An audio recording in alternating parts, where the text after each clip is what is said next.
सुन रहे। एकादशी से बड़ा व्रत इस मृत्यु लोक में कोई नहीं है। बड़ी सुंदर कथा आती है। गुरुदेव वशिष्ठ के चरणों में राजा मानधाता बैठे हुए थे और मैं बात को यहीं से आरंभ करता हूँ। और उन्होंने उनको कुछ प्रश्न किया। पाम तो वो जलदा श्यामा सारंजात कर कसा तलोक मंडपस्ताभ्याम चतुरारी हरिमा। बड़ा प्यारा श्लोक है। जो मेघ के समान श्याम वर्ण वाले हैं, सारंग धनुष की प्रत्यंचा के आघात रगड़ से कठोर हो गई, त्रिभुवन रूपी विशाल भवन को खड़े रखने के लिए मानो खम्भ के समाने हैं, ऐसे भगवान विष्णु। और ऐसे भगवान विष्णु को, नारायण को हम और आप सब वंदन करते हैं, प्रणाम करते हैं। पीछे यह आप व्यासपीठ पर यह आप देख रहे हैं, पूरा बद्री विशाल की पहाड़ियाँ ये सब बनी हुई हैं। और यह दृष्टि गोचर हो रहा है कि बद्रीनाथ में माँ एकादशी प्रकट हुई है। और भले ही हम सीधा वृंदावन में हैं, अनुभूति ऐसी ही होगी कि हम बिल्कुल वही हैं जहाँ माँ भगवती 11 प्रकट हुई है। सुरासुर शिरो रत्न निर्गष्टा मणिरंजिता हरिपादाम्बुज तुंदमाविष्टाया पदमस्तु। भगवान श्री हरि के युगल चरणारविंद में लक्ष्मी नारायण, उनके चरणों में हम और आप सब वंदन करते हैं, प्रणाम करते हैं। कोई भी हम कार्य आरंभ करें तो उसमें पहले भगवान का ध्यान करें। कल मैं भिवानी में एक बड़ी सुंदर बात निवेदन कर रहा था, खाटू श्याम चरित्र में, जहाँ भगवान श्री कृष्ण ने घटोत्कच को कहा था कि तुम मौरवी के साथ युद्ध करने के लिए जा रहे हो, जब उससे तुम बात करें तो मेरा ध्यान कर लेना। भगवान कहते हैं कि ईश्वर का ध्यान करने से समस्या का समाधान हो जाता है। परमात्मा का ध्यान करने से अंदर से एक ऐसी आवाज़ आती है और वही आवाज़ दुश्मन को भी आपका अपना बना देती है। वो भगवान कृष्ण। अपने दिन का जो आरंभ है वो भगवत नाम लेने से, प्रभु का नाम लेकर के ही अपने दिन का आरंभ कीजिए। एक श्लोक रोज बोला करें आप, एक सोते समय और एक जागते समय। सुबह आप जब सो रहे हैं तब बोलिए मंगलम भगवान विष्णु मंगलम गरुड़ध्वज मंगलम पुंडरीकाक्ष मंगलाय तनम हरि। यह आप बोलिए। और शाम को जब आप बिस्तर पर जा रहे हैं, मैं तो बोलता हूँ, अब आप देखिए, कर्पूर गौरव करुणावतारम संसार सारम भुजगेन्द्रहारम सदा वसन्तं हृदयारविन्दे भवं भवानी सहितं नमामि भवं भवानी सहितं नमामि। ये रात्रि को सोते सोते और प्रातः जब जाग रहे हैं तब मंगलम भगवान विष्णु मंगलम गरुड़ध्वज मंगलम पुंडरीकाक्ष मंगलायतनो। हमारे उपनिषदों में एक बड़ा सुंदर सा श्लोक है और वह आप सबसे आता है। जब भी आप घर से आप चलें, देवताओं को प्रणाम करें और यह उपनिषद का श्लोक बोलते हुए आप चलिए। यात्रा में बिल्कुल व्यवधान नहीं आएगा। और ये श्लोक आप सबसे आता है, मैं तो बस आपको याद दिला रहा हूँ कि इसको नित्य बोलना है। क्या है? त्वमेव माता च पिता त्वमेव त्वमेव बन्धु च सखा त्वमेव त्वमेव विद्या द्रविणं त्वमेव त्वमेव सर्वं मम देव देव त्वमेव सर्वं मम देव देव। कुछ ये स्तुतियों के जो श्लोक हैं, जो माता पराम्बा भगवती के भगत हैं, और आपका भले ही कोई और भी इष्ट है, आपकी विद्या बल ऐश्वर्य बढ़ेगा। दुर्गा सप्तशती का इतना सुंदर श्लोक है, सर्व मंगल मांगल्ये शिवे सर्वार्थ साधिके शरण्ये त्र्यंबके गौरी नारायणी नमोस्तुते। ये स्तुतियां हमारी आत्मा का आहार है, इनसे हमें खुशी मिलती है। जब हमें खुशी मिलती है तो भगवान हमारे ऊपर प्रसन्न रहता है। आइए मैं कुछ एकादशी महिमा 11 महात्म्य की बात आपसे निवेदन कर रहा हूँ, जिसमें मानधाता बहुत बड़े राजा हुए हैं। मानधाता अद्भुत महात्मा मानधाता हुए हैं।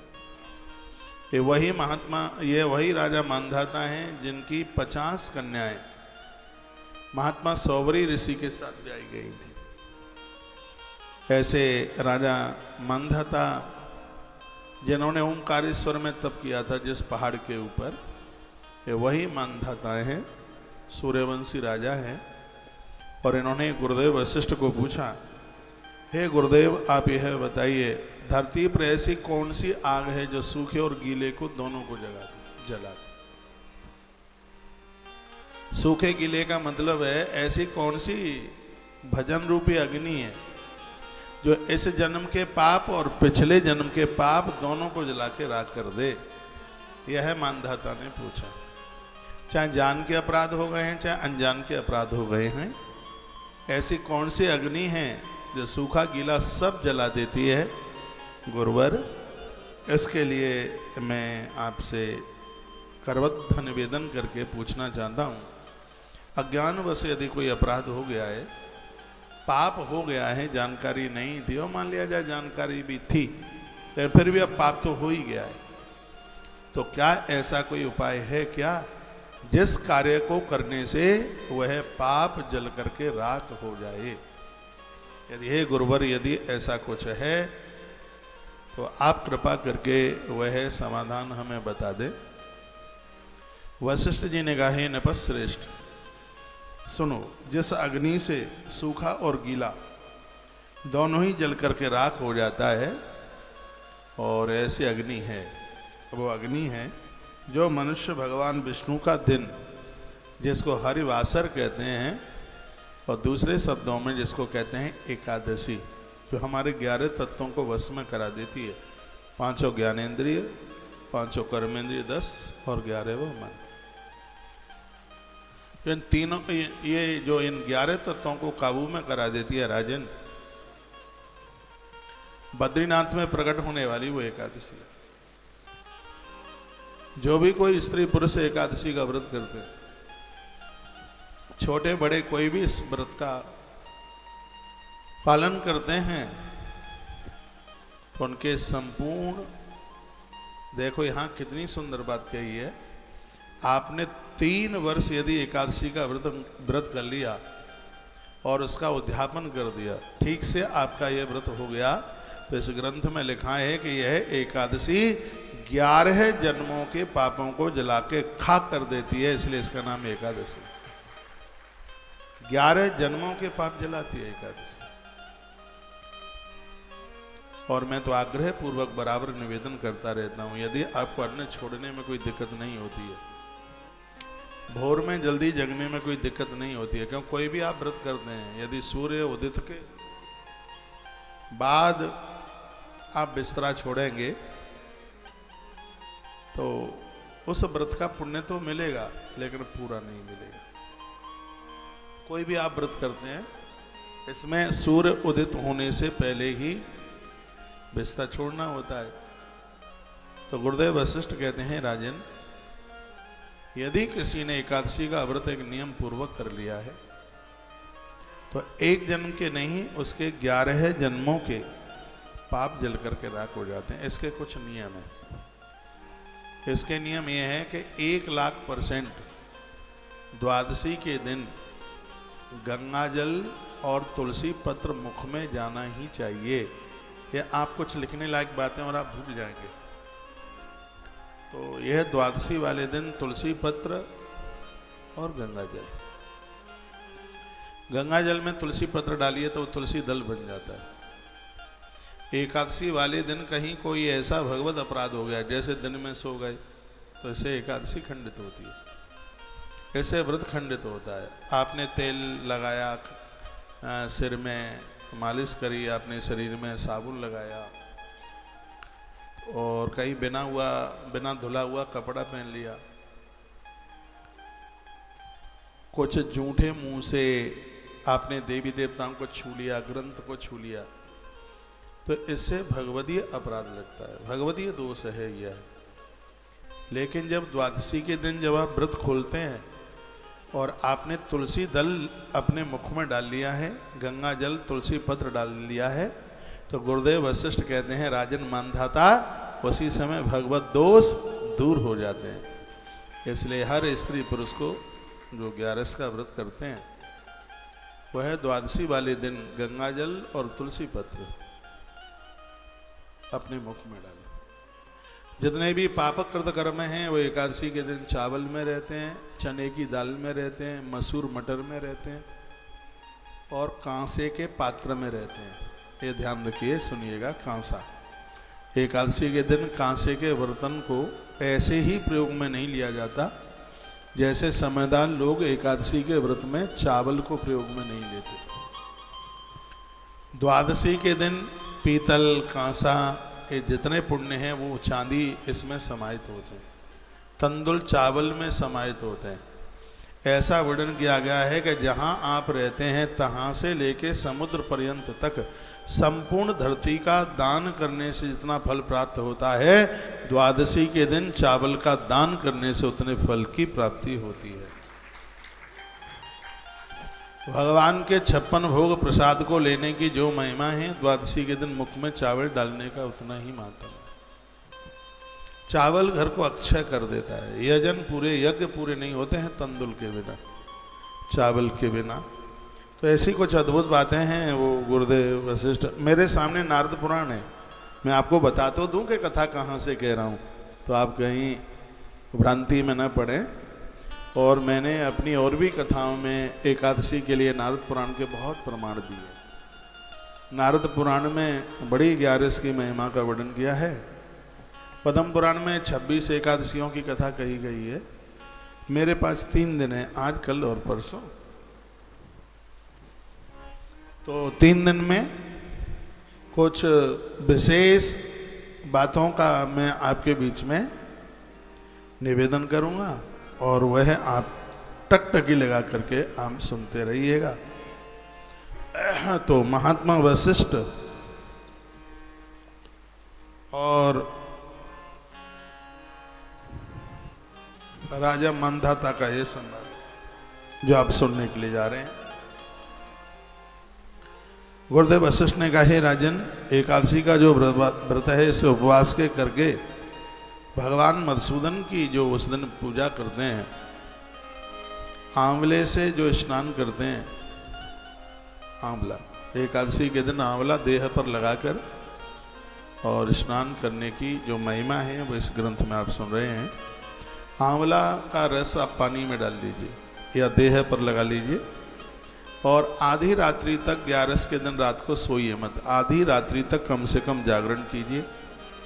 वह व्यक्ति अपने संपूर्ण पापों से मुक्त हो जाता है। कितना भी बड़ा पाप हो, 11 के दिन आधी रात्रि को जागरण, एकादशी का व्रत और बाल्टी में जल में आंवला डाल लें, आंवले का रस डाल लें, उससे स्नान करें तो कायिक, वाचिक और मानसिक 3 प्रकार के पाप जल करके राख हो जाते हैं। कायिक अपराध उसे कहते हैं जो शरीर से किए गए,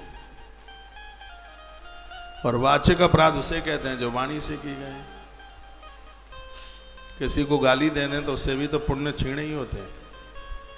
और मानसिक पाप उसे कहते हैं जिन पापों को मन में विचार कर लिया गया। तो यह एकादशी का जो व्रत है वह तीनों प्रकार के पापों को जला करके राख कर देता है। देह पर आंवले का लेपन, वर्णन है मधुसूदन भगवान की पूजा जरूर करें और 11 का व्रत करें।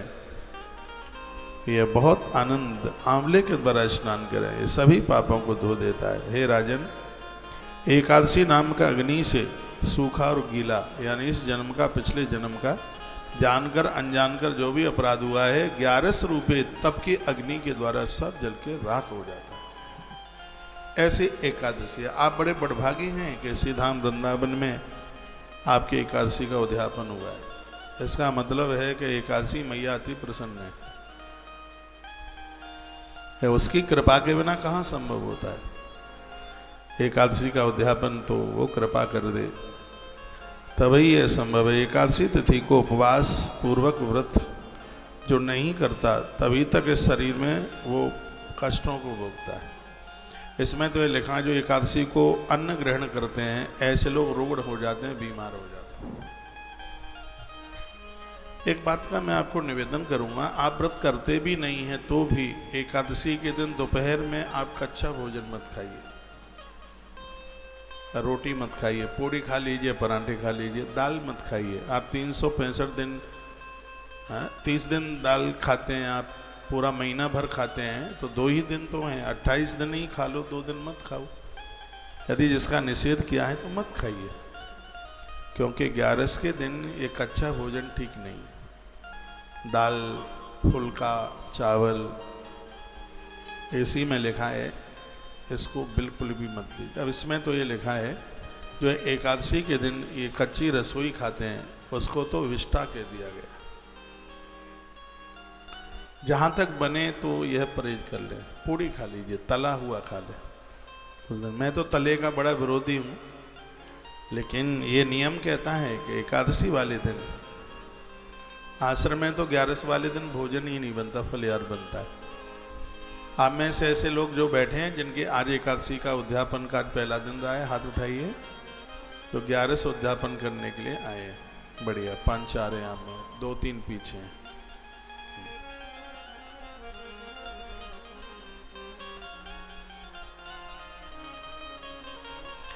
जो एकादशी के उद्यापन के लिए आए हैं वो तो फलहार करेंगे ही, लेकिन जो उनके संग आए हैं वो भी होटलों पर कच्चे फुल्के ना खाएं। वैसे तो इतनी अद्भुत व्यवस्था रही है कि बाहरी होटलों की जरूरत ही कहाँ है। आप भले ही 11 का व्रत करते नहीं हैं, लेकिन जब आप तीर्थ में जाते हैं तब तीर्थ में आप 11 का व्रत जरूर कीजिएगा। इस व्रत की बहुत बड़ी महिमा है। वर्णन क्या है कि मनुष्य जब तक भगवान पद्मनाभ के शुभ दिवस एकादशी तिथि को उपवास पूर्वक व्रत नहीं करता तभी तक उसके शरीर में कष्ट रहता है, बीमारियां रहती। 11 का व्रत करने से रोग हृदय में जगह नहीं बना पाते। 1000 अश्वमेध यज्ञ और 100 राजसूय यज्ञ करने से जितना फल प्राप्त होता है उससे ज़्यादा फल सिर्फ एक एकादशी करने से उससे भी ज़्यादा फल की प्राप्ति हो जाती है। अश्वमेध सहस्राणी वाजपेयी शतानिच। 1000 अश्वमेध यज्ञ करने से और 100 वाजपेयी यज्ञ करने से जितने फल की प्राप्ति होती है उतना फल सिर्फ एक एकादशी के करने से होता है। और आज की जो एकादशी है वो विशेष एकादशियों में से मोहिनी एकादशी है, बड़ी 11 में से, बड़ी एकादशी में से। और ऐसे समय में आप श्रीधाम वृंदावन में हैं, तो ये बहुत बड़े पुण्य की बात है।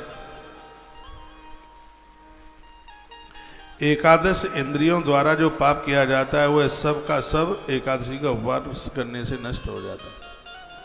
आँखों से, हाथों से, पाँवों से, जीभ से, कानों से जो भी कोई अपराध हुआ है एकादशी का व्रत करने से वह सब नष्ट हो जाता है, ऐसा वर्णन है। हे राजन, यदि किसी बहाने से एकादशी का उपवास कर लिया जाए तो यमराज का दर्शन नहीं होता, फिर भगवान गरुण मृत्यु काल में अपना गरुण लेकर आते हैं और उस पर जीव बैठकर भगवान के धाम के लिए चला जाता है। यह है एकादशी की। अब क्या तो आपने कुछ ताली जोर से ज्यादा नहीं बजा दी क्या?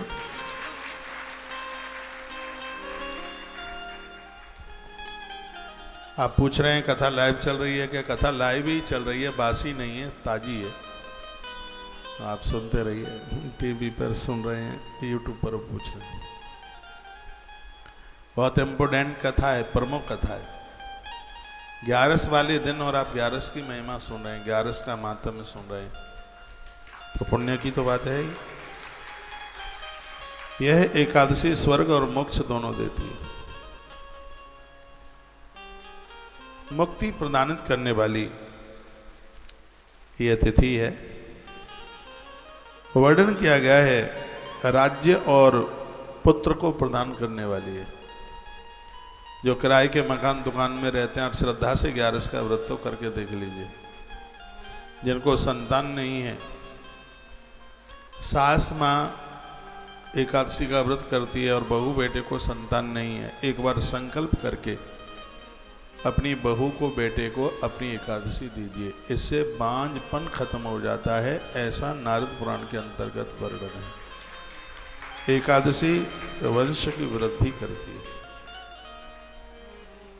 माता पिता के जब तक करने से उसका पुण्य उसके बच्चों को प्राप्त होता ही है, इसमें कोई संशय वाली बात नहीं है। एकादशी शरीर को निरोग बनाने वाली है।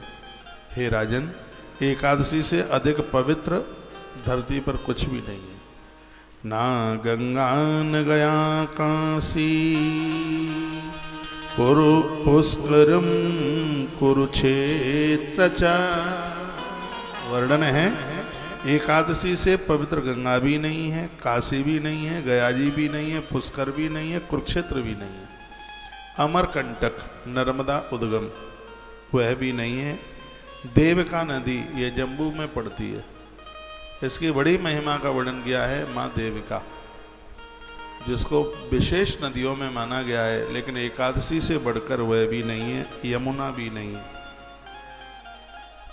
चंद्रभागा नदी भी नहीं है। एकादशी से बढ़कर इस धरती पर कोई भी इससे बड़ा व्रत नहीं है, इससे बड़ा कोई भी पुण्य नहीं है। एक बड़ी सुंदर बात मैं आपको निवेदन कर दूं, धरती की 1 इंच जमीन भी न रह पावे, संपूर्ण धरती की 11 बार परिक्रमा आप करते हैं, पूरी धरती की, जिसमें भारत और भारत के बाहर के देश भी वो सब आ जाते हैं। सगरे मंदिर आ जाएंगे, सब नदियां आ जाएंगी, सगरे तीर्थ आ जाएंगे। संपूर्ण धरती की 11 बार 11 बार परिक्रमा करने से आप जितना पुण्य कमाते हैं उतना पुण्य सिर्फ एक एकादशी का व्रत करने से आप प्राप्त कर लेते हैं। वो भाग्यहीन है, सच में वो दुर्भागी हैं। इतनी बड़ी महिमा होने के बाद भी जो एकादशी को अन्न खाते हैं, व्रत नहीं करवाए। मैं बड़ा बड़भागी हूं, इतना भाग्यशाली हूं कि मुझे 39 वर्ष हो गई हैं व्रत करते करते एकादशी।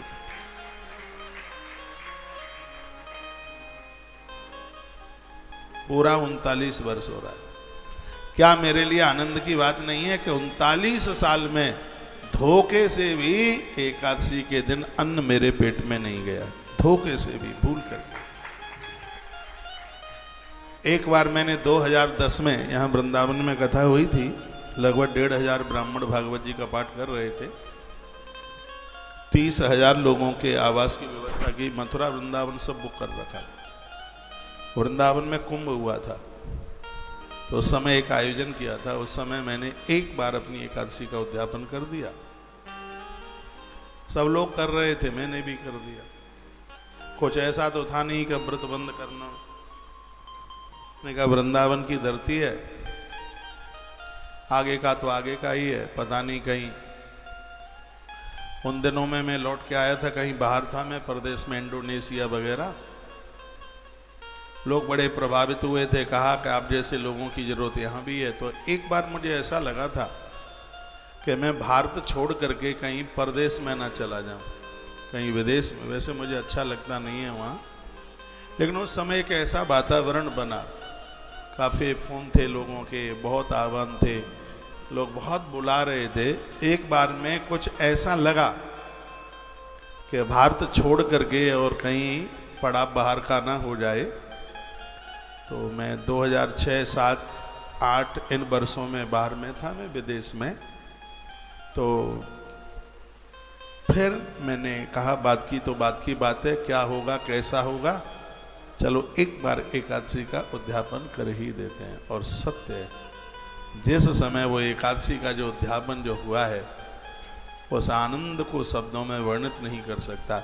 जैसे पूर्णिमा को चंद्रमा पूर्ण हो जाता है, खिल जाता है, एकादशी का उद्यापन करने से एकादशी मैया पूर्ण रूप से खिलकर भक्त के सन्मुख चल करके आ जाती है, अपनी अहेतु की कृपा उड़ेल देती है। इसलिए एकादशी का उद्यापन तो हर भक्त के लिए 3 वर्ष में से कीजिए। अधिक मास पढ़ना चाहिए इसमें। उद्यापन इस अधिक मास में मत करना, इसलिए मत करना क्योंकि अधिक मास आपके चौमासे में पड़ रहा है, इसलिए। और महीनों में पड़ता तो आप कर सकते थे। और जब देव शयनित होते हैं तब एक प्रदोष और गणेश चौथ को छोड़ करके और कोई उद्यापन नहीं होता। एक तो प्रदोष का उद्यापन हो जाता है और एक गणेश चौथ का उद्यापन हो जाता है। मैंने तो ये उद्यापनों वाला भी पूरा का पूरा विज्ञान पढ़ लिया है, ये सब हमारे ग्रंथों में वर्णन है। तो जो आप व्रत करते हैं उसमें एक बार अधिक मास पढ़ना चाहिए, क्योंकि एकादशी 26 होती हैं। तो एक बार वो 26 एकादशियां आ जाएं।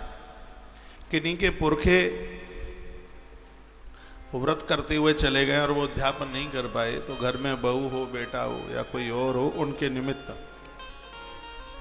26 एकादशी का व्रत कर लें, फिर उनका उद्यापन विसर्जन कर दें। तो 3 साल में, 5 साल में, 7 साल में, 9 साल में और 11 साल में, इससे और भी ज़्यादा टाइम आप ले सकते हैं 11 के उद्यापन के लिए। और यदि आपका शरीर इस बात के लिए सहन करता है तो उद्यापन के बाद भी आप 11 का व्रत कर सकते हैं, दोबारा उद्यापन करने की जरूरत नहीं है। उद्यापन क्यों किया जाता है? कभी ऐसी परिस्थितियां बन जाती हैं, हारी दुखारी बीमारी, और उसमें व्रत छूट जाता है तो उसका अपराध नहीं लगता। वैसे यह भी विधान है, इस ग्रंथ में लिखा है कि मान लिया जाए माँ व्रत करती है, एक उदाहरण के तौर पर, उसके माथे में दर्द है, उसको कोई दिक्कत है, उसको परेशानी है। एक तो दवाई लेने से कोई भी व्रत खंडित नहीं होता, ऐसा नारद पुराण में लिखा है। दवाई लेने से कोई व्रत खंडित नहीं होता। एक धोखे में कोई अन्न का ग्रास आप ले लेते हैं, उससे भी व्रत खंडित नहीं होता। जैसे मान लिया जाए एकादशी है और कोई बूंदी के लड्डुआ बांट रहा है और आपको ध्यान नहीं था और आपने एक चटका दिया, एक लड्डुआ ले लिया आपने और फिर ध्यान में आया, ओ रे आज तो एकादशी थी। फिर आप कहते हैं चलो अब लड्डुआ तो खा ही लिया है, 2 फुलके भी चटका दो, अब क्या है, अब तो जैसा ही 100 मन वैसा ही 125 मन। ऐसा करके आपने अन्न खा लिया तो घोर अपराध हो जाएगा। व्रत तोड़ने का भारी अपराध है। कितना अपराध है? शिव महापुराण में कोटिवृत संहिता में वर्णन है, पत्नी पति को समाप्त कर दे और पति पत्नी को समाप्त कर दे, खत्म कर दे, तो जिनको नर हत्या और स्त्री हत्या का जो अपराध लगता है, व्रत तोड़ने वाले व्यक्ति को वही अपराध लगता है।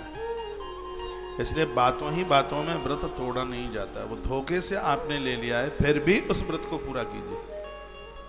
हमने ये भी तो पढ़ा है कि इससे व्रत खंडित नहीं होता। जिस व्रत को आप हृदय से मानते हैं तो धोखे से भी अन्न जा ही नहीं सकता अंदर। यदि आपको पूरा ध्यान है, मैंने बहुत मंगल करे हैं, आज भी करता हूँ, अब तो मैं अन्न लेता ही नहीं हूँ, लेकिन जब लेता था तब भी मेरा कभी मंगल नहीं टूटा, मेरी कभी एकादशी नहीं टूटी। और आज मैं जो संकल्प ले लिया है मैंने, मुझे लगभग 4 साल होने को है और 4 वर्ष में धोखे से भी कोई अन्न का टुकड़ा मेरे पेट में नहीं गया, धोखे से भी। क्यों? बाजार की चीज़ें मैं खाता नहीं हूँ, क्योंकि मिलावट ज़्यादा होती है। आपको तो कहेंगे वो खोए के लड्डुआ हैं, लेकिन वो खोए के लड्डू में खूब मैदा होती है, अरारोट होता है। इसलिए मैं आपको प्रार्थना करूंगा, प्लीज आप मुझे ज़बरदस्ती ना किया करें।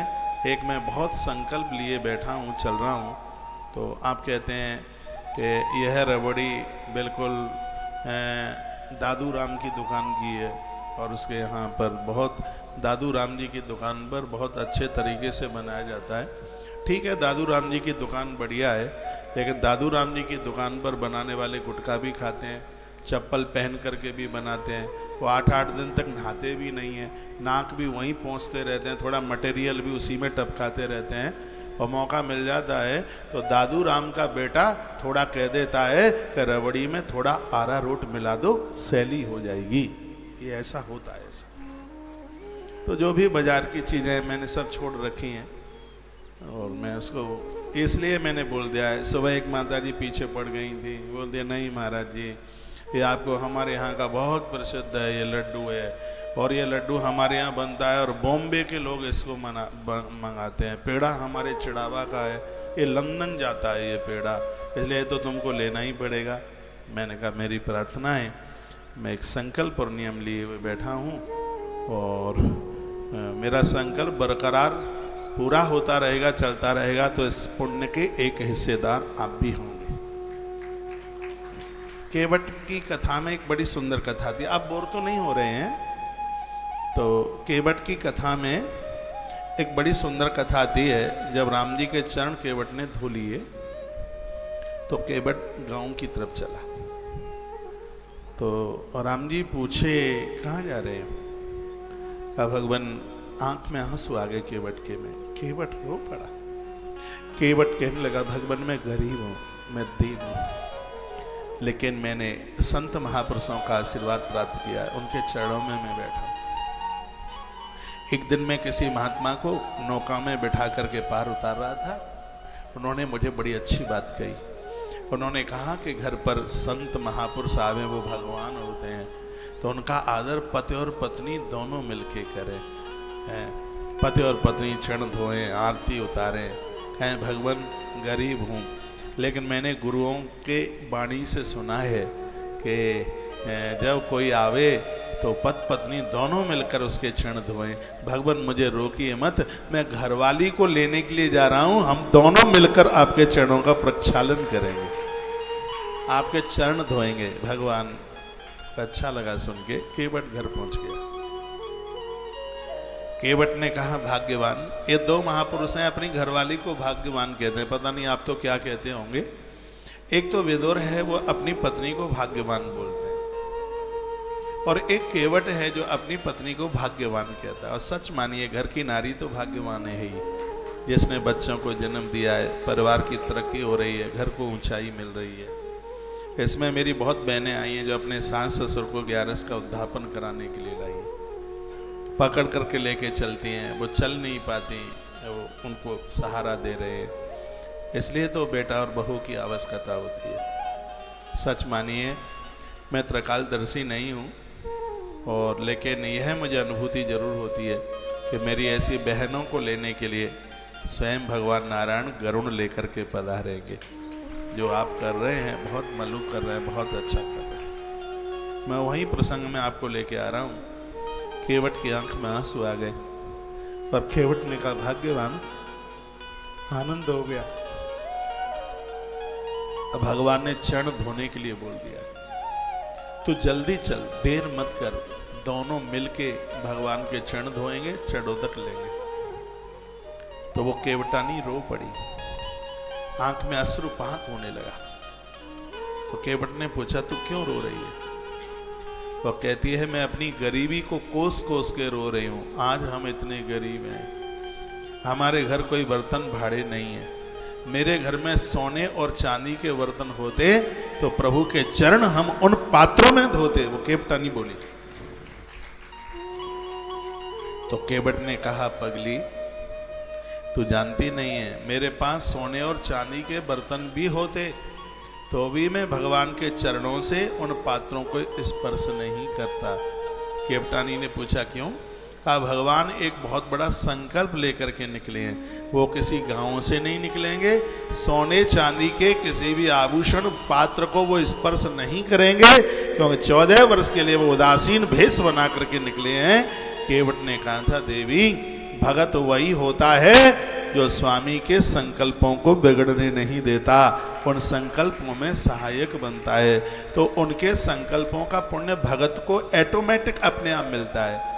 ऑटोमेटिक तो मैं बोल रहा हूं, केवट ने कहा लगातार उसका पुण्य मिलता ही है। तो मैं निवेदन कर रहा हूं कि मेरे संकल्प में आप सहभागी हैं। आप जोर नहीं देते हैं, कूटू ले लो, मंगोड़ा ले लो, सिंगाड़े का लपसा ले लो, ये भी ले लो, वो भी ले लो। ये मैं शर्मा जी के यहाँ जाता हूँ तो बहुत बोलते हैं, ये कूटू ले लो, ये मंगोड़ी ले लो, पकौड़ी ले लो, खीर ले लो, सिंगाड़ा ले लो। तो मेरे संकल्प में आप सहयोगी बनिए, बड़ा अच्छा चल रहा है। तो ये बाजारू जो चीजें हैं, अपना फलियार आप एकादशी को लेते हैं, अपने हाथों से बनाइए। जो भी कुछ बना रहे हैं, ये बाजारू चीजों को मत करिए उसको प्रयोग में। पूरा दिन भूखों रहा जाता है, 11 जैसा व्रत। और आपको तो लेके आए हैं कि मथुरा जी के पेड़े हैं। अब वो पेड़े वो वाले नहीं रहे, बनाने वालों के दिमाग भी तो वो नहीं रहे हैं। सब जगह लोग हाय पैसा पैसा पैसा पैसा के चक्कर में पड़ गया है, और आपका व्रत टूटे नहीं, इसके लिए बहुत सा ध्यान रखिए। एकादशी की ये कुछ जो बातें हैं, इसमें फलियार एक ही बार किया जाता है, नियम तो यही है। और फलियार लेके डकार न आवे, नींद न आवे, नहीं व्रत खंडित हो जाएगा। 3 दिन में व्रत पूरा होता है ये। 10वीं के दिन भी भोजन एक ही बार होता है, और द्वादशी के दिन भी भोजन एक बार होता है।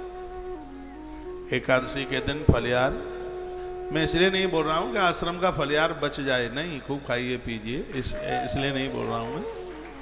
जो एक नियम, जो एक विधि बताई है,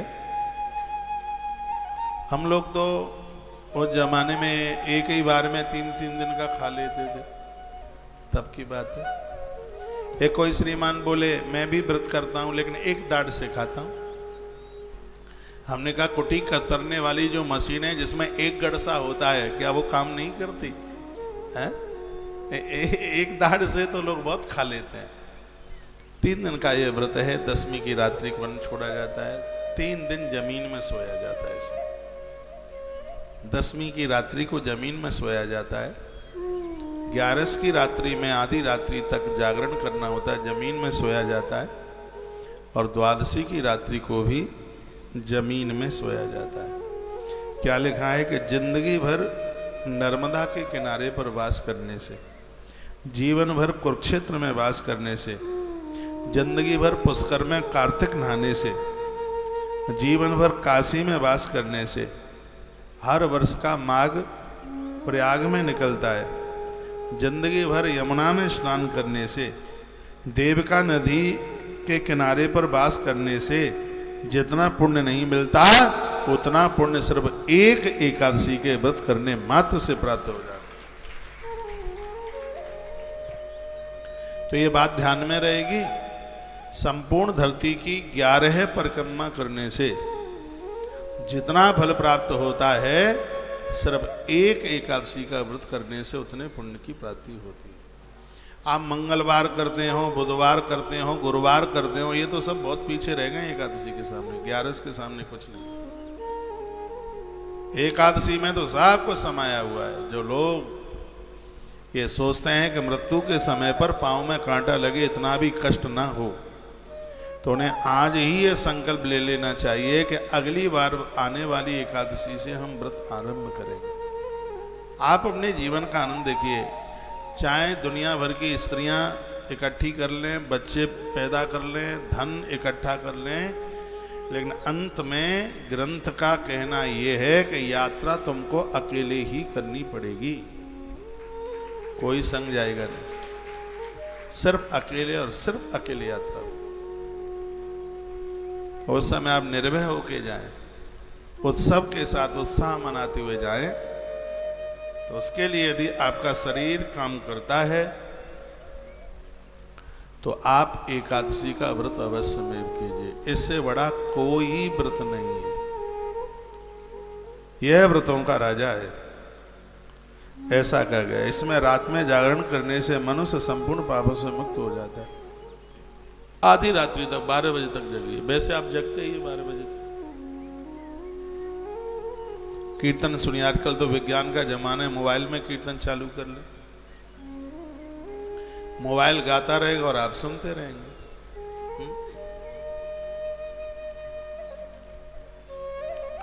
भगवान रात्रि जागरण करने से संपूर्ण पापों को जला देते हैं। हे राजेंद्र, एकादशी का व्रत करने वाले लोग 30 पीढ़ियों का उद्धार करते हैं, ये लिख लेना। वो 30 पीढ़ियां कौन कौन सी हैं? एकादशी का व्रत जो करते हैं वो 30 पीढ़ियों का उद्धार करते हैं।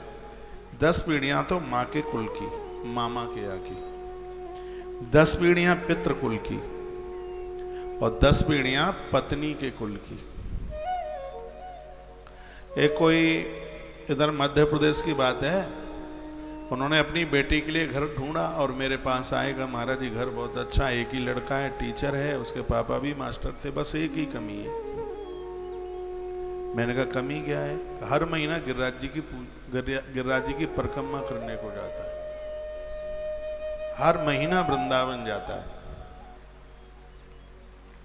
वो हर महीना महात्माओं से मिलने के लिए जाता है।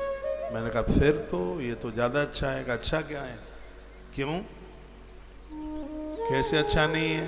अच्छा नहीं है, हमारी बेटी को छोड़कर कहीं बाबा ना बन जाए, इस बात का भय है। मैंने कहा वो बाबा बनेगा तो उसको कोई रोक भी नहीं पाएगा। कुछ लोग तो हमारे पास ऐसे आते हैं कि नास्तिक है, पूजा पाठ करता नहीं है, देवी देवताओं को मानता नहीं है, और लोगों को इसमें भी तकलीफ होती है कि पूजा पाठ ज़्यादा करता है, महात्माओं से मिलता है, गिरिराज जी की परिक्रमा करने को जाता है। मैं आपको कहना चाहूँगा, आपको ऐसा जामाता मिला है, आपको ऐसा दामाद मिला है जो धार्मिक है, आपकी कुल परंपरा की 10 पीढ़ियों का तारण कर देगा, ऐसा इस ग्रंथ में। जितने भी जामाता हैं इस धरती के, जितने भी दामाद हैं, यदि वो एकादशी का व्रत करते हैं तो 10 पीढ़ियां उनके ससुराल की तरेंगी, 10 पीढ़ियां उनके मामा के पक्ष की तरेंगी और 10 पीढ़ियां उनकी स्वयं के पक्ष की तरेंगी। इसको कोई रोक नहीं सकता। इसलिए बहनों, तुम्हारा आदमी यदि व्रत करता है तो सहयोग कीजिए, रोकिए मत उसे। तुम्हारा मम्मी पापा पियर का खानदान 10 पीढ़ियां मुक्त, ये समझ लीजिएगा, ये लिखा है इसमें। यदि झूठ है तो कोई मेरी बात काट के बताए, मुंह मांगा इनाम मिलेगा। तो यदि ऐसा नहीं है तो 10 पीढ़ियां स्वयं की, पिताजी के पक्ष की, 10 पीढ़ियां मामा के पक्ष की और 10 पीढ़ियां घरवाली के पक्ष की।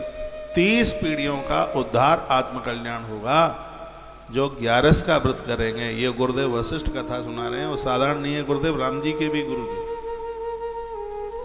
विधाता ब्रह्मा के मानस पुत्र हैं, और उन्होंने यह अद्भुत बात कही है। एक बात नहीं मैं पूछ पाया, ये बताइए, मेरी लैंग्वेज, मेरी भाषा आपके समझ में आ रही है? धन्यवाद। तो आपसे बने तो एकादशी का व्रत कीजिए। और एक बात और सुन लें आप, एकादशी का व्रत करने के तत्पश्चात, उद्यापन करने के बाद, फिर यदि आप अन्न खाते हैं तो अन्न खाने का 1% भी दोष नहीं लगता। ये सबसे बड़ी बात है। देखो, नहीं तो 11 को अन्न खाए तो ऐसा बता दें कि बिष्टा के बिलबिलाते कीड़ों को खा लिया, जो ग्रंथों में लिखा है। आपने एक बार एकादशी कर ली है, उसका उद्यापन कर दिया, और फिर आपने अन्न ग्रहण करना। एक कच्चा भोजन तो फिर भी मत करना। आपने पकी रसोई, आपने ये प्रसाद लिया है, तो वो अन्न खाने में 1% भी बिल्कुल दोष नहीं लगता, ऐसा हमारे ग्रंथ में। हरे वैष्णव जनों के लिए 11 का व्रत तो बहुत ज्यादा जरूरी है। ईश्वर ने हम लोगों के ऊपर कितनी कृपा कर दी, ऐसे खानदान परिवार में जन्म दे दिया। हम 8 साल की उम्र से व्रत कर रहे हैं। वो बच्चा कहाँ है? छोटा सा राम नहीं दिखा सुबह से, कहाँ है? हाँ? आश्रम में छोटा सा बालक है, 8 साढ़े 8 साल का है। ऐसे ही तो बच्चे बन जाते हैं, देख देख करके बन जाते हैं। देख, वो एक बार देख लेता है, उसी को रिपीट कर लेता है, खुद उसी पर चलना शुरू कर देता है। मेरे गांव के पास में एक छोटा सा कस्बा रहा, वहां एक जैनी महात्मा आए हुए थे बहुत टाइम पहले। मेरी उम्र 6-7 साल की होगी। मैं तो उन्हीं के साथ चला गया होता, लेकिन वृंदावन में रहना मेरी जन्म पत्री में लिखा हुआ था, यहाँ रहना। चला गया होता। उनका प्रवचन ऐसी छोटी सी उम्र में सुना, उसने हृदय के ऊपर असर किया। और ऐसा तो कुछ समझ में आता ही नहीं था कि जैनी महात्मा है। तो उनकी बातें तो भगवान की थी, हमें जैनी ना जैनी से क्या मतलब था। वो जो बोल रहे थे वो बातें बड़ी ईश्वर से मिलाने वाली बातें थी, भगवान से मिलाने वाली जो बातें थी। तो छोटी उम्र में, छोटी आयु में बहुत बड़ा फर्क पड़ता है। ऐसे ग्रंथ में लिखा है 5 वर्ष से लेकर 8 वर्ष से लेकर 85 वर्ष तक एकादशी करने का विधान। 8 साल से लेकर 85, इसके बीच में आप 11 का व्रत आराम से कर सकते हैं। आपकी बेटी, आपका बेटा 8 साल के हो गए हैं, 8 साल में समझदारी आ जाती है, खूब आ जाती है। तो 11 का व्रत आप बिल्कुल कर सकते हैं। यदि घर में कोई बीमार है, अभी मैं बता रहा था, और वो व्रत करने में असमर्थ हैं और अचानक वो व्रत टूट रहा है, तो उनकी बहू, बेटा और भी कोई अपना उनका व्रत कर लेते हैं, तो व्रत खंडित नहीं माना जाता, उस व्रत को पूरा माना जाता है। जैसे मान लिया जाए मम्मी की तबीयत थोड़ी खराब हो गई है और उन्हें अस्पताल जाना पड़ा है, तो उनके उस व्रत को बहू कर ले, बेटा कर ले, नातिन कर ले, यानी घर का कोई न कोई नाती पोता कर ले, तो उस व्रत को बिल्कुल पूरा माना जाता है, उसको अधूरा नहीं माना जाता। मान लिया जाए कोई एकादशी का व्रत करता है और परिवार में सूतक या सोवड़ हो गई या किसी की मृत्यु हो गई, अब क्या करें? तो देवी देवताओं को हाथ मत लगाइए, फिर स्नान कीजिए, अन्न मत खाइए, फल वगैरह ले लीजिए, मानसिक भाव से भगवान का चिंतन कीजिए, आपको पूरा व्रत करने का ही फल प्राप्त होगा। तो उसको तोड़िए मत, मठ मंदिर मन जाइए, देवताओं को मत छूइए। लेकिन ऐसा नहीं है कि घर में सोवड़ हो गई, कि किसी की मृत्यु हो गई, अब तो 4 फुलका खींची दें, अब क्या है, फिर अपराध हो जाएगा। तो जो 11 का जो व्रत है, इसके ऊपर तो आप 1 वर्ष के लिए मुझे बोलें कि 1 साल के लिए 26 एकादशियों पर प्रवचन हो, तो मुझे लगता है कि 365 दिन कम पड़ जाएंगे, उसमें प्लस 125 दिन और जरूरत पड़ेगी। इतनी बड़ी महिमा 11 की है, 500 दिन में भी इसका पूरा महात्म्य पूरा ना हो। और जो मैं अभी आपको बातें बोल रहा हूं, मैंने ये चक्कर घूम रहा है भाई,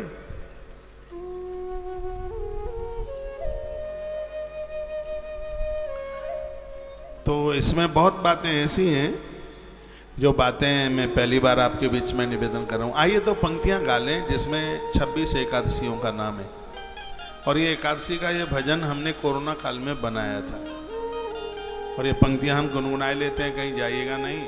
अभी बहुत अद्भुत कथा में हम प्रवेश करेंगे कि इस एकादशी के द्वारा कैसे जीवों की जिंदगी बचती है। देखिए, उत्पन्ना एकादशी से लेकर के और हरि प्रबोधनी एकादशी तक एक ही भजन की 4 पंक्तियों में पूरी 26 एकादशियों का दर्शन होता है। संस्कार टीवी के जितने भी भक्त लोग हैं, शाम को भी मैं 1-8 घंटा धर्म यात्रा कार्यक्रम में यहाँ से दूंगा। आप आ सकें तो बैठिएगा। जो यह कार्यक्रम होगा वो कल सत्संग टीवी पर उसको आप प्रसारण में सुनेंगे। आपके कुछ प्रश्न होंगे, मुझसे यदि समाधान हो सकेगा तो मैं जरूर करूंगा। रात्रि को 9 बजे आप इसी परिसर में आ जाइएगा और 1 घंटे का कार्यक्रम प्रश्नोत्तरी धर्म यात्रा, एक कदम परमात्मा की ओर। तो आप जरूर बैठना उसमें। कथा 9:30 बजे से लेकर के सुबह 9:30 बजे से लेकर 4 बजे तक सत्संग टीवी पर, और 4 बजे से लेकर के 7 बजे तक संस्कार टीवी पर। जितने भी एकादशी वाले हैं आप सबको सुबह 7:30 बजे गौतीर्थ तुलसी तपोवन गौशाला, वो लोग 7:30 बजे पहुंच जाएं जिनका गोदान है, अब वो लोग 8, 8:30 पहुंच जाएं जिनका गोदान नहीं है, जिनकी एकादशी की पूजा है। कल बड़ा व्यस्त है, कल हवन होगा, पूजा होगी चौकियों की। कल का देखिए क्या आनंद होगा, कल का कार्यक्रम बड़ा अद्भुत है। और जो एकादशी वालों के संग आए हैं वो भी वहाँ पहुँचे, दर्शन करने से भी बहुत ज़्यादा फल मिलता है। एक बार इस गौशाला की परिक्रमा जरूर लगाएं। बहुत लंबे चौड़े एरिया में सैकड़ों बीघा जमीन में गौशाला का निर्माण हो रहा है। आज आप देख के आए ही होंगे, देख के आए, नहीं गए हों कल जाइए। 84 खम्भे की परिक्रमा का एक फेरी लगाइए, गौ माता को प्रणाम कीजिए, बड़ा अद्भुत स्थान है। तो कल गौ माता के, इसको विष्णु द्वादशी कहते हैं इसको, तो 11 के दूसरे दिन का समय होता है, उसको विष्णु द्वादशी के नाम से जाना जाता है। तो इसमें गैया के गौदान की बड़ी महिमा है। प्रदोष वाले दिन नंदी के दान की बहुत बड़ी महिमा है। और वैसे तो इस ग्रंथ में लिखा है कि जो जब जिस दिन हो जाए वही दिन अपने आप में विशेष है, वही दिन अपने आप में बहुत मान है। और अभी तो वैशाख का महीना चल रहा है, तो यह महीना तो बहुत ही दिव्य है, पावन है। सुबह 10 बजे से लेके 10:30 बजे तक आधे घंटे में दीक्षा का भी कार्यक्रम है। आज बहुत लोगों को दी है तो भी काफ़ी रह ही गए हैं। सुबह टाइम का ध्यान रखिएगा। 10 बजे से पहले पहले मैं गौशाला में होऊंगा उधर, और मैं 9:30 बजे इधर आ जाऊंगा। फिर ये दीक्षा का कार्यक्रम पूरा करके फिर सुबह 2 घंटे कथा भी करनी है।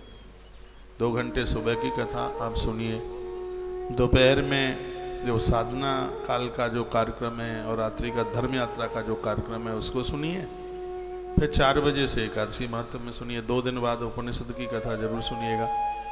बाहर से हमें जितने भी लोग आप सुन पा रहे हैं, आप वृंदावन पहुंच करके 1 दिन के लिए, 2 दिन के लिए, जितना टाइम आपके पास में है, आप यहाँ पहुंच करके और इस कार्यक्रम का पूरे आयोजन का आनंद ले लीजिएगा। कम से कम मैं 8 तारीख तो यहाँ 8 तारीख तक तो हूँ ही, इसमें 2-3 दिन और बढ़ सकते हैं। 12 तारीख हो सकती है, क्योंकि कैंसर हॉस्पिटल की एक रजिस्ट्री होने वाली है, तो पार्टों में हो रही है। बड़ी ज़मीन है, और मैं इसके ये पैसे बता दूं कि ज़मीन कितने की है, तो बहुतों को तो सन्नाटा गन्नाटा खा के ना गिर जाए। जो मानसिक भाव से, मैं तो किसी का विरोधी नहीं हूँ, मुझे कहते भी तो हैं, कहते हैं कि कौन सी तुम्हारे पास ये जादू की छड़ी है, सब काम हो कैसे रहे। तो देखने में तो यह लगता है कि मुंह के ऊपर सामने वो बड़े खुश हो रहे हैं, लेकिन अब चलो, अब ऐसा ही है, क्या मतलब है हमें। तो इतनी लंबी चौड़ी व्यवस्था की ये कैंसर हॉस्पिटल की, मैंने आपको बोला है 300 करोड़ रुपए का कैंसर हॉस्पिटल। इसमें ज़मीन बहुत महंगी है, और संकल्प तो बहुत बड़ा है, काम बहुत बड़ा है, काम बहुत बड़ा है, लेकिन मेरा उत्साह भी बहुत बड़ा है। उत्साह छोटा नहीं है।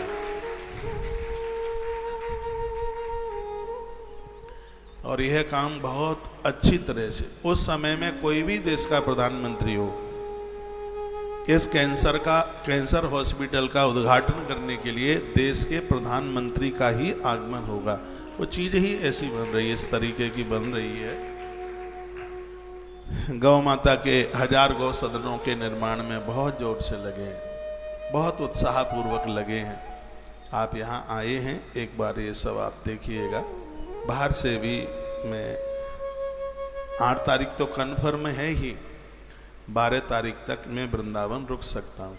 यदि वो काम 8-9 में हो गया तो अच्छी बात है, 1 आध दिन और लगेगा तो 12 तक तो वो हो ही जाएगा, क्योंकि इतनी बड़ी रजिस्ट्रियों में कागज पत्रा पूरा करने में कभी कंप्यूटर जंप ले गया, कभी ये हो गया, कभी वो हो गया, और वो काम रुक जाता है। मेरे सिग्नेचरों की जरूरत पड़ती है। ये सब चीजें तो गौ माता के नाम है। संपदा पूरी गौ माता की है, पूरी संपदा गौ माता की। इसका नाम कामधेनु कैंसर हॉस्पिटल इसलिए है क्योंकि इसकी मालिकिन गौ माता है। तो मैया ने अधिकार दे दिया है तो मैं उसमें थोड़ा सिग्नेचर कर देता हूँ, उसकी जरूरत पड़ती है। तो यह हो जाएगा। 3 दिन मैं रांची में हूँ, झारखंड रांची, और वहीं से मैं कलकत्ता के लिए कथा के लिए निकलूँगा और वहाँ से फिर मेरी वापसी। सुखताल बड़ा अद्भुत स्थान है, श्रीमद् भागवत जी का उद्गम स्थान है। वहाँ तो हम साधना शिविर का भी बहुत आनंद लेंगे। वहाँ कथा 2 शिफ्ट की है, सुबह में भी है और शाम को भी है। दोनों कथाएं, सुबह की कथा सत्संग टीवी पर है और शाम की कथा संस्कार चैनल पर है। पूरी की पूरी कथा आप लाइव टेलीकास्ट, पूरी कथा का आप आनंद लेंगे। कलकत्ता वाली कथा के भी कुछ दिन संस्कार टीवी पर है, शाम को 4 बजे से। आप ही भक्त लोग कहते हैं कि हमारे यहाँ सत्संग आता नहीं है महाराज जी, ज़्यादा नहीं तो साल में, वो महीने में 10-5 दिन तो संस्कार टीवी पर कथा सुनने को मिल जाए। तो ये आपकी वजह से ही ये सब अच्छा ही अच्छा हो रहा है, सब बढ़िया हो रहा है। उपनिषद की कथा घर घर तक पहुँचे तो उसके लिए कथा संस्कार टीवी पर भी 4 बजे से आप सुन पाएंगे। तो 2 पंक्तियाँ हम गुनगुना लें एकादशी मैया की। आइए एक बार उन भक्तों के लिए आप तालियां बजाइए, चाहे यहाँ पहुँचे हैं चाहे अपने घर में बैठे हैं, जिन्होंने 8-11 के दिन यहाँ सेवा कार्यों में बहुत सहयोग किया है। मेरी व्यासपीठ से बहुत बहुत मंगलमय शुभकामनाएं उनके लिए। आइए 2 पंक्तियां समर्पित करें।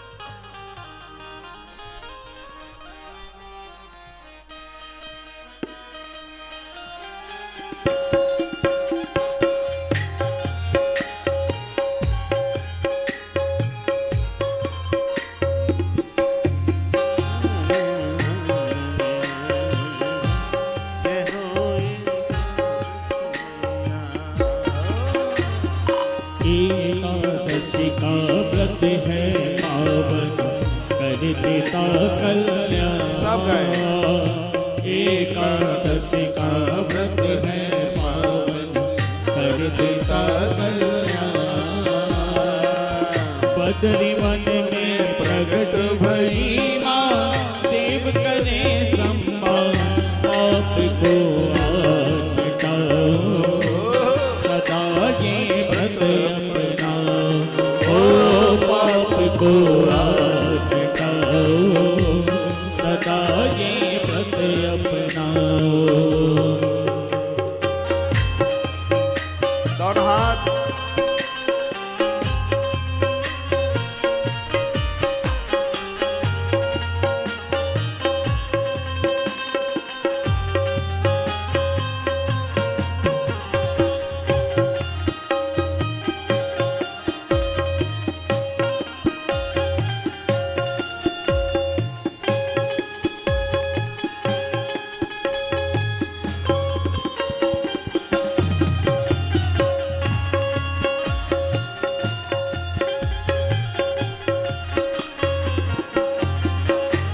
नारायण अंग से प्रगति मुझ दैत्य कुमारी मारा। नारायण अंग से प्रगति मुझ दैत्य कुमारी मारा। वरदान कृष्ण से पाया, भक्तों को तुमने तारा। वरदान कृष्ण से पाया, भक्तों को तुमने तारा। नाम मिला क्या रस माता का, नाम मिला क्या रस माता का। संतों की परिभाषा आपको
उत्पन्ना सफला पूज कहाई माघ मास माघ जया फागुन आवला आई मार्ग शीस उत्पन्ना सफला पूज कहाई मार्ग शीस उत्पन्ना सफला पूज कहाई माघ मास में विजया फागुन आवला आई माघ मास में विजया फागुन आवला आई चैत्र में पाप मोचनी मैया चैत्र में पाप मोचनी मैया बिगड़ बनावेगा पाप को मिटाओ सदा ये व्रत अपनाओ पाप को मिटाओ सदा ये व्रत अपनाओ एकादशी का व्रत है पावन कर देता कल्याण बद्री वन में प्रकट हुई माँ देव करे सम्मान पाप को मिटाओ सदा ये व्रत अपनाओ हो पाप को मिटाओ सदा ये व्रत अपनाओ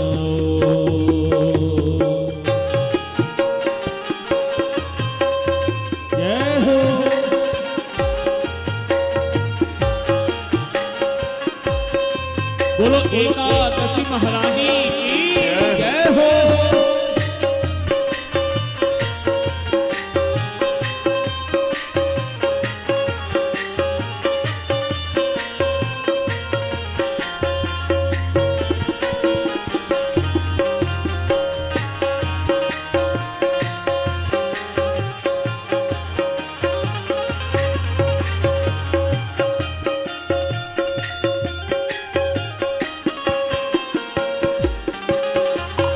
मोहनी और परोनी बैसाख में पूजी जाती मोहनी और परोनी बैसाख में पूजी जाती अपरा निर्जल 11 से मास ज्येष्ठ में आती अपरा निर्जल 11 से मास ज्येष्ठ में आती अषाढ़ योगिनी माता पद्मा अषाढ़ योगिनी माता पद्मा भक्तों का वरदान पाप को मिटाओ सदा ये व्रत अपनाओ ओ पाप को मिटाओ सदा ये व्रत अपनाओ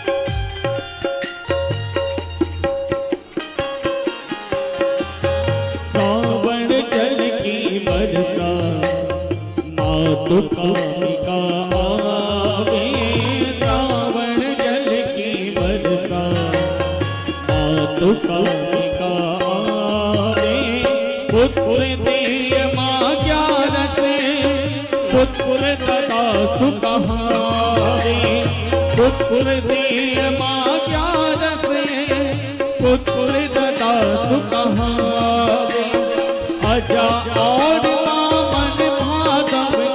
अजा और बामन भादव की माँ अपने धर्म की साथ पाप को मिटाओ सदा ये व्रत अपनाओ ओ पाप को मिटाओ सदा ये व्रत अपनाओ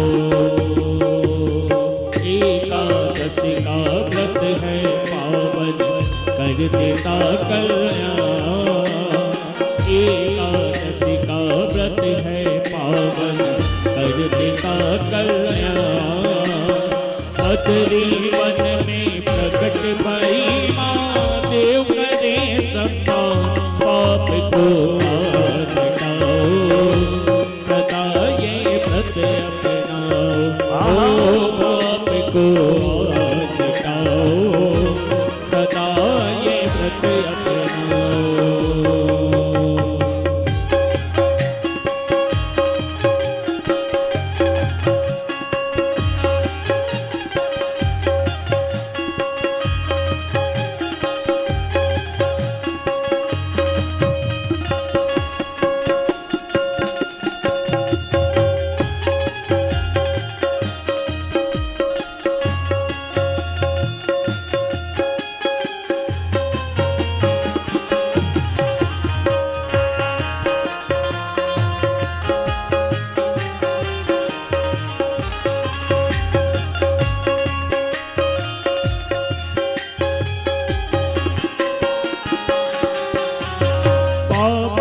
कुछ 11 माता आसोज महीना आई। पापा कुछ 11 माता आसोज महीना आई। इंदिरा नाम मनोहर जो भक्तों की सुखदाई। इंदिरा नाम मनोहर जो भक्तों की सुखदाई। रमादेव उठनी कार्तिक में, रमादेव उठनी कार्तिक में, देव करे गुणगान पाप को आज मिटाओ। सदा ये व्रत अपनाओ पाप को आज मिटाओ। सदा ये व्रत अपनाओ। एकादशी का व्रत है पावन कर देता कल्याण। बदरी वन में प्रकट भई माँ देव करे सबका पाप को आज मिटाओ। सदा ये व्रत अपनाओ पाप को आज मिटाओ। सदा ये व्रत अपनाओ।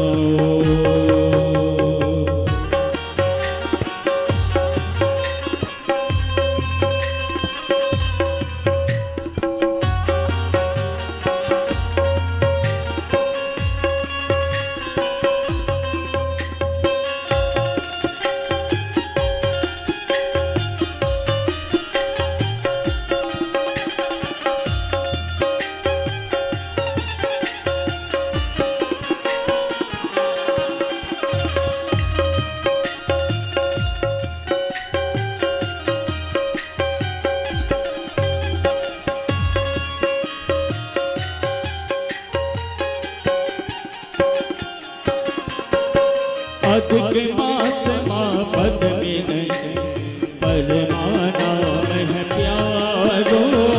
अधिक मास माँ पद में नहीं परमाना है प्यारो। 26 एकादशी करता ना मन में रहे अंधियारो। 26 एकादशी करता ना मन में रहे अंधियारो। कलयुग की माता तारनहारी, कलयुग की माता तारनहारी पहुँचावे प्रभु के दान पाप को आज मिटाओ। सदा ये व्रत अपनाओ पाप को आज मिटाओ। सदा ये व्रत अपनाओ। एकादशी का व्रत है पावन कर देता कल्याण। एकादशी का व्रत है पावन कर देता कल्याण। बदरी वन में प्रकट भई माँ देव करे सबका पाप को आज मिटाओ। सदा ये व्रत अपनाओ पाप को आज मिटाओ। सदा ये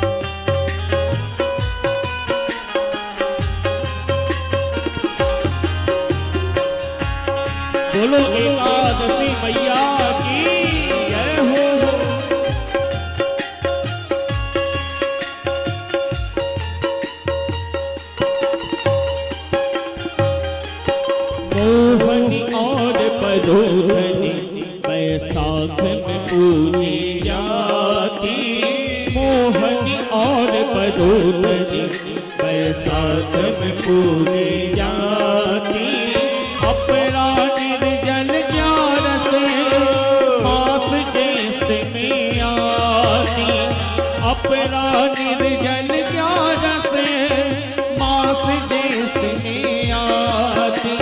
आषाढ़ योगिनी माता पद्मा, आषाढ़ योगिनी माता पद्मा, भक्तों का वरदान आपको आज गाओ, सदा ये व्रत अपनाओ, आपको आज गाओ, सदा ये व्रत अपनाओ, पाप को आज गाओ, सदा ये व्रत अपनाओ।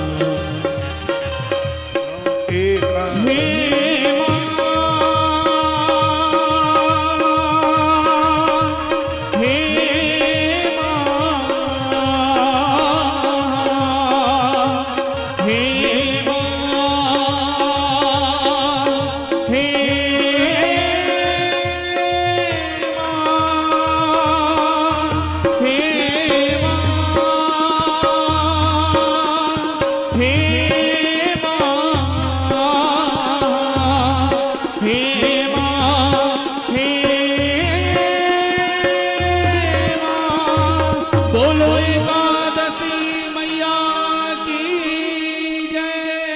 आज के आनंद की जय हो। जय जय श्री राधे श्री जय राधे जय श्री राधे श्याम।